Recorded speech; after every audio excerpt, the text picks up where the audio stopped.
Hello everyone. My name is Elise. Welcome to my channel. I hope you're doing so good today. We are doing a little bit of a reaction video to the National Book Award in Translated Literature. I have covered this, I think, the past 3 years on my channel since I've been doing BookTube, and I love covering this prize. I am always down to have a little bit more representation for translated literature. I love reading translated works. I think the National Book Award does it really well. I think lots of people think about the International Booker Award when they're thinking about translated literature, and that is great too. But the National Book Award, I think, recognizes a slightly different set of authors, and we're gonna get into that a little bit later in the video. So what this video is gonna entail is firstly be just kind of talking about some stats, some dates about this year's prize. Then I'm going to talk a little bit about like what I think the National Book Award brings to the table in terms of the Translated Literature Prize. And then we're going to talk about all the books that were nominated. I have already had a peek. I have read a couple of them already. Some I'm interested in and some I have never heard of before. So I'm excited to talk about them all with you. It's just going to be a synopsis of us really like learning about the books together. And then I might give some overall thoughts at the end about what I think about this year's group and some plans for my reading. That's what this video is going to involve. So again, we're covering the 2025 long list for the National Book Award in Translated Literature. So first off, just a couple of dates. The finalists are going to be announced on October 7th. The long list for the National Book Award in any category is always 10 books. And then the finalist is going to cut it down in half. So it'll be 5 finalists identified on October 7th. And the winner is going to be announced on November 19th. So we have a long ways before the winner is announced if you're trying to read all of these books. Those are the important dates to remember. October 7th, finalist, November 19th, winner. In the translated category this year, there were 139 nominated books, which I think is an amazing amount of books.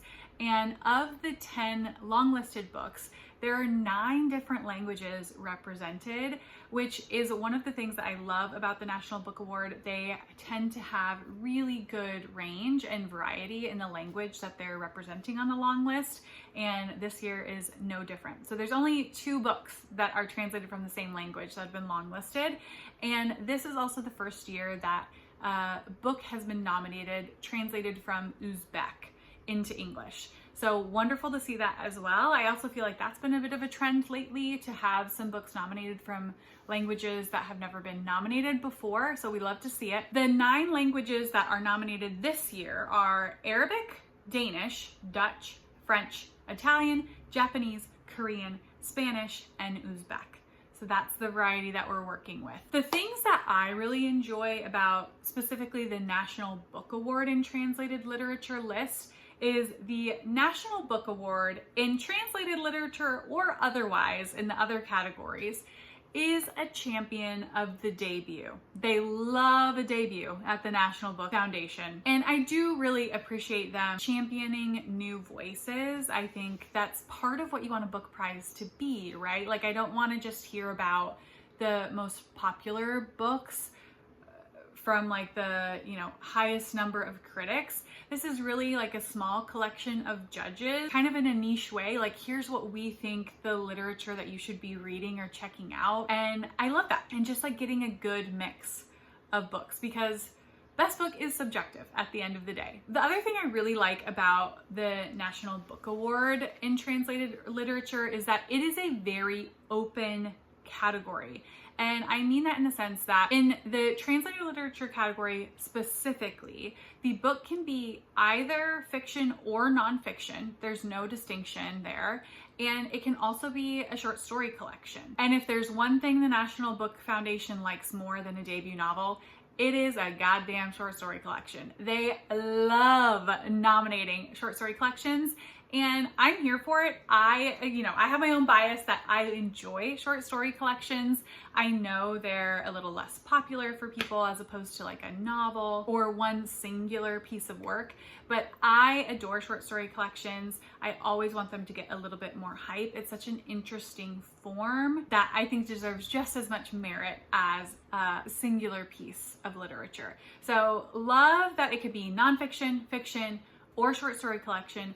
Basically, the parameters are it can't be poetry, and that's really because there is a poetry category already, and it can't be an anthology. Like, it needs to have a singular author, which makes sense for obvious reasons. Yeah, another year, 2025, of National Book Award translated books. So let's go ahead and get into the books that we have here. I'm just going to go over them in the order that they have them on the website. So first up, we have On the Calculation of Volume 3, Book 3. This is by Solvej Balle, I believe. I looked at the pronunciation in multiple places, and the one I found most consistently is Solvej Balle. It's translated from the Danish by Sophia Hersi Smith and Jennifer Russell. This book is well known, maybe the most well known of the books on the list. There's one other one that is pretty well known. It's because the first book in this planned septology has been nominated for a lot of prizes already. So again, the one that's being nominated here is book 3 in this series. I have not read book 3. I have read the first book in the series, and I did really enjoy it. It was also nominated for the International Book Award, the first book in the series. I know people have strong feelings about books later in a series showing up on a prize list. I'm okay with it. Like, I'm okay with it. I know why it's annoying for the people who are trying to read the whole list, but it is what it is. I wouldn't want those books to be discounted if they truly can like stand on their own. So I'm not going to read the blurb for this one because it is the third book, but the first book we're following Tara, who is reliving the same day over and over and over again. I think we start the book on the like 121st version of that day that she's already lived. Although you do go back to the very beginning. I think the beginning of that book I have the smallest qualm with, but yeah, it's a Groundhog Day like novel. I do think the character of Tara is really richly explored and developed. I will continuing on in the series. So excited that the third one seems to be getting some good love.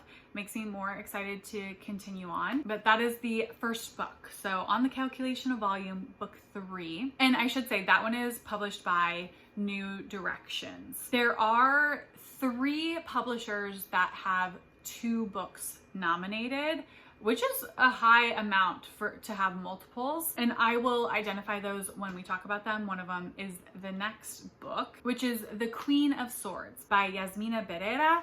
And this is translated from the Spanish by Christina MacSweeney. She has translated her stuff in the past, and it is published by Two Lines Press. Two Lines Press is one of the publishers that is on here twice.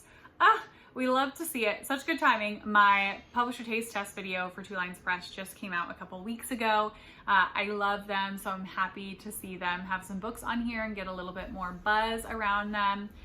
This one I have not read, and I have not read Barrera in the past, even though I really do want to, and I own one of her books. I own her nonfiction title, Linea Negra, and I'm really excited to read it, but I just haven't gotten around to it yet. So this one, the short little blurb on it from the National Book Foundation website is, The Queen of Swords is a portrait of a woman that also serves as an alternative history to Mexico City, a cry out for justice and an homage to the unknowable. It transcends mere biography, supplanting something tidy and authoritative for a sprawling experiment in understanding.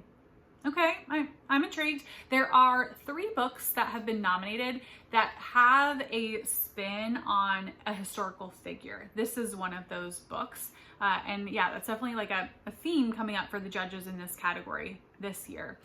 Because I've heard such great things about Jazmina Barrera, I do want to read this book. I'm intrigued enough, but I'm definitely going to read the one that I already have on my shelves first. If you have read this though, please let me know what you thought about it, because I haven't seen anyone else review it yet. And also this cover, stunning. I love the cover. All right, next one, we have We Are Green and Trembling by Gabriela Cabezón Cámara, and it's translated from the Spanish by Robin Myers, a translator I've read from before and really loved.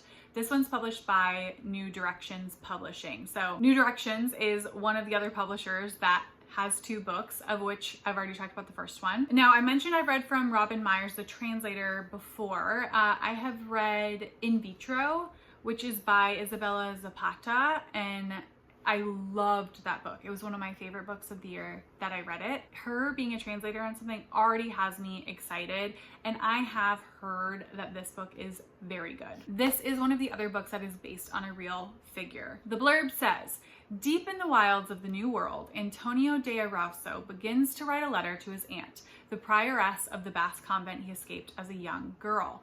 Since fleeing a dead-end life as a nun, he's become Antonio and undertaken monumental adventures. He has been a cabin boy, a mule driver, a shopkeeper, a soldier, a conquistador, now caring for 2 Guarani girls. Guarani? I'm gonna go with that. Girls he's rescued from enslavement and hounded by the army he deserted. This protean protagonist contemplates one more metamorphosis. A very intriguing plot, and yeah, I've heard great things about this.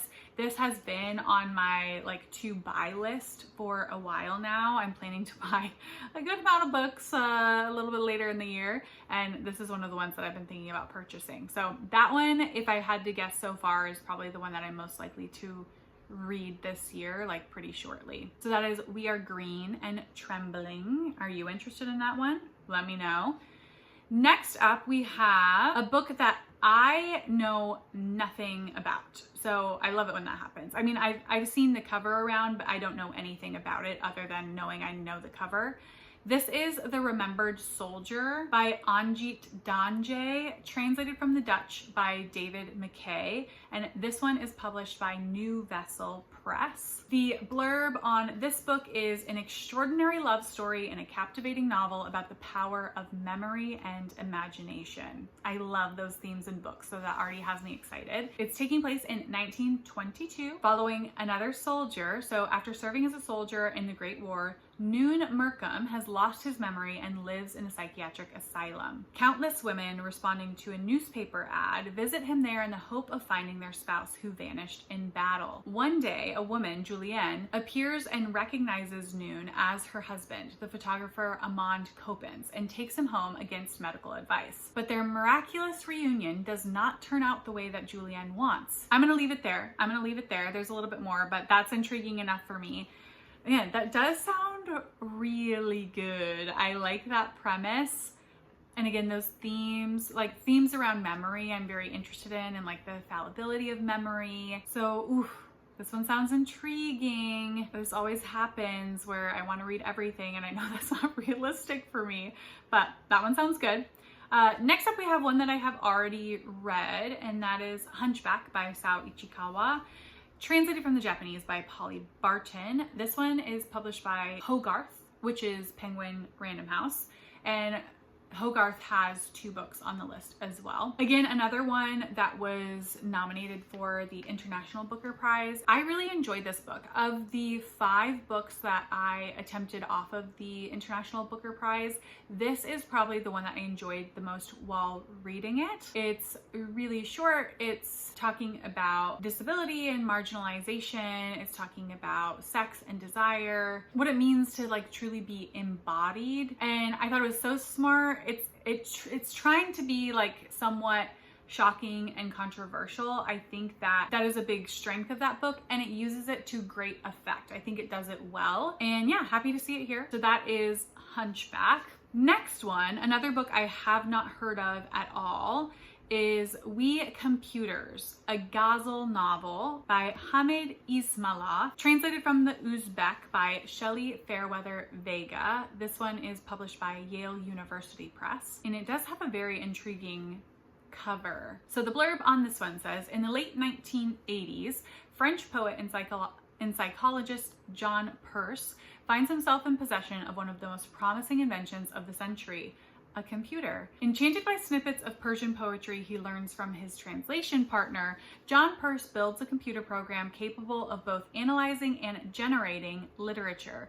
But beyond the text on his screen, there are entire worlds of history, philosophy, and maybe even love in the stories and people he and AI conjure.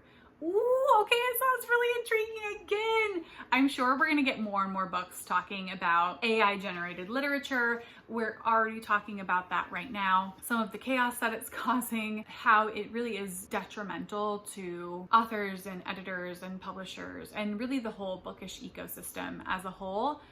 So I'm not surprised this is on the list because it's a very pertinent topic and it does sound good. Oof, it does sound good. Again, I have not heard of this. I haven't seen anybody review it either. So based on the blurb alone, it sounds promising. And the translator does live in Seattle, which is where I live. So we just love that connection. So we computers, I want to read that one too. This is getting dangerous.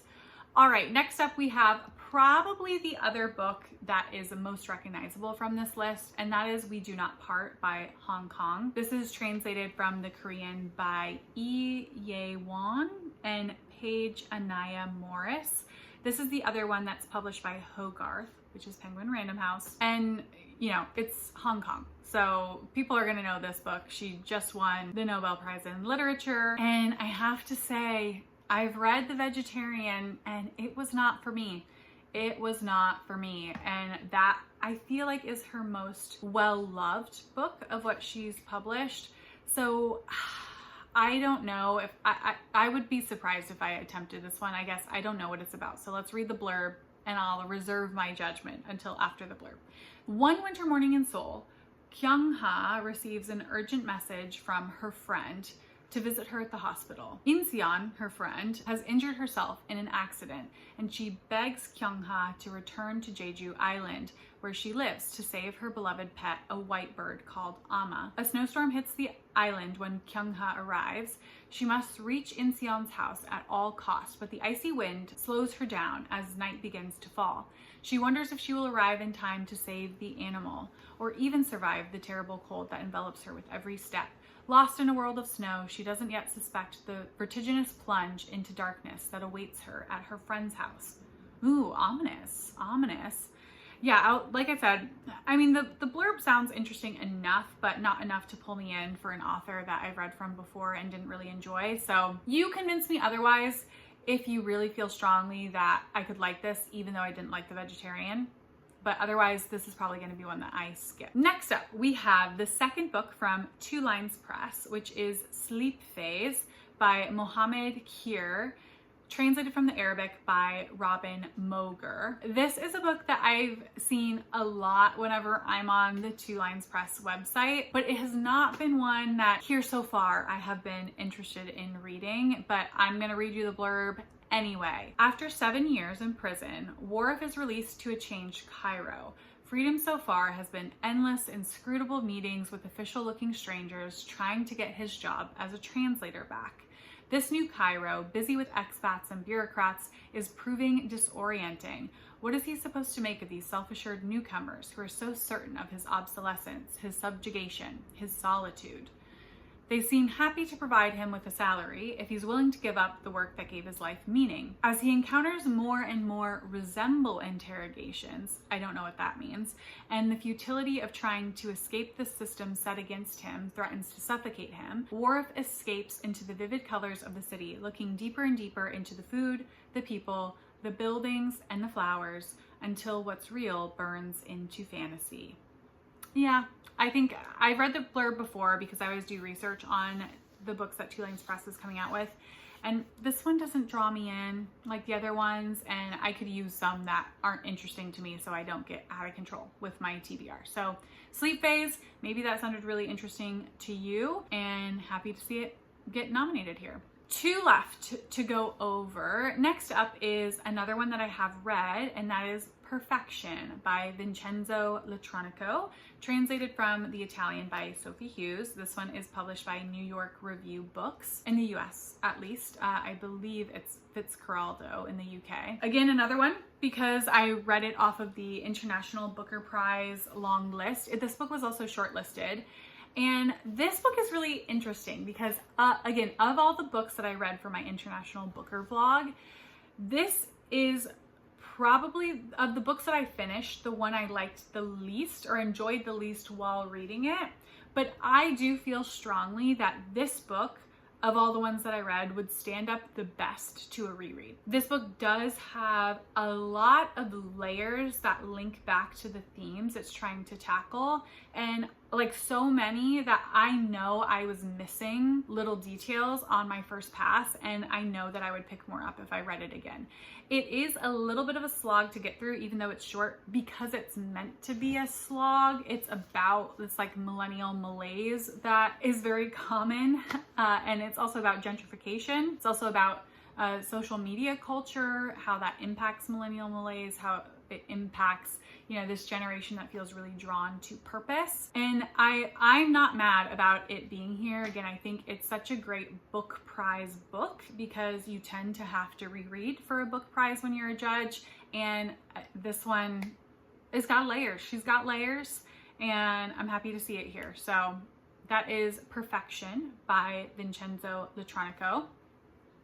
And then last up on the list, we have another book that I'm not familiar with, and that is Sad Tiger. This is by Nij Sino. She's French.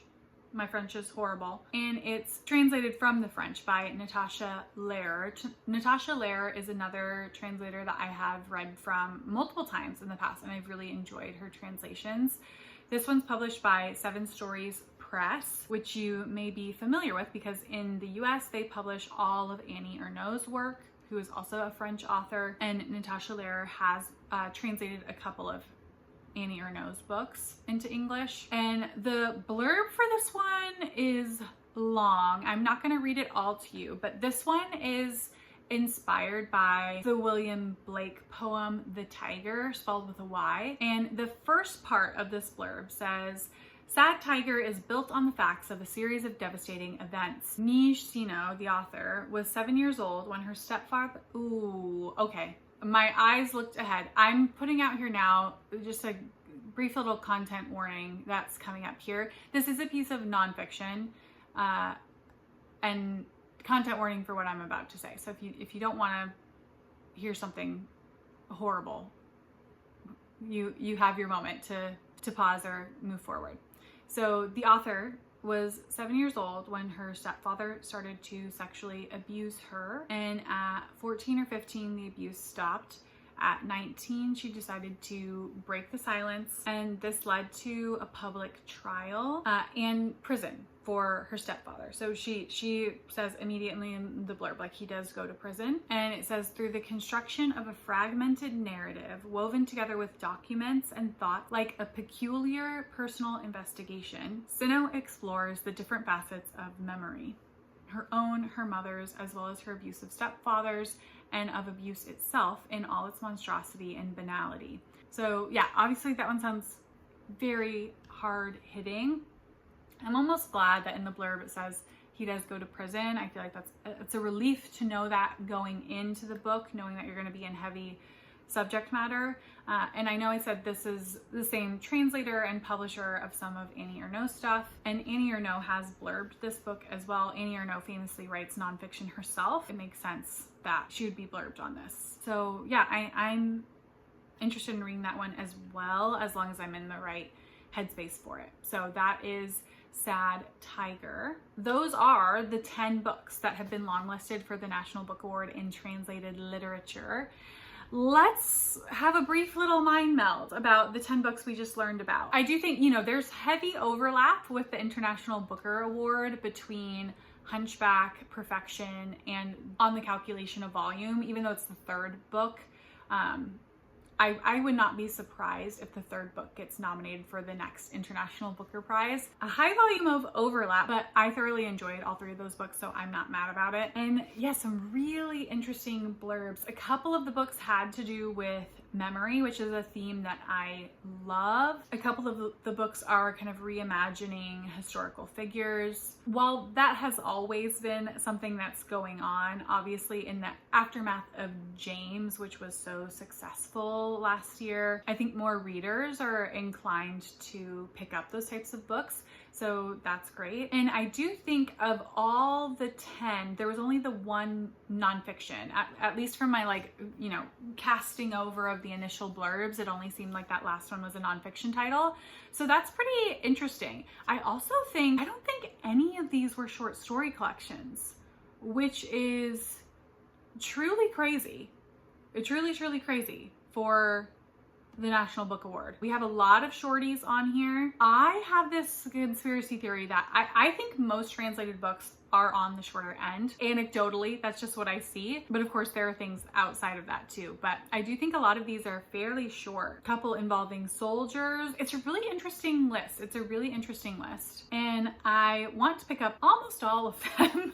There are, I think, 3 that I would maybe pass on, at least for now, which for me would be Sleep Phase, We Do Not Part, as maybe like permanent passes, and then temporary pass on the Queen of Swords, only because I want to read some of that author's other stuff first. That leaves 4 that I have not read that I'm really interested in. So I'm really interested in We Are Green and Trembling, The Remembered Soldier, We Computers, and Sad Tiger.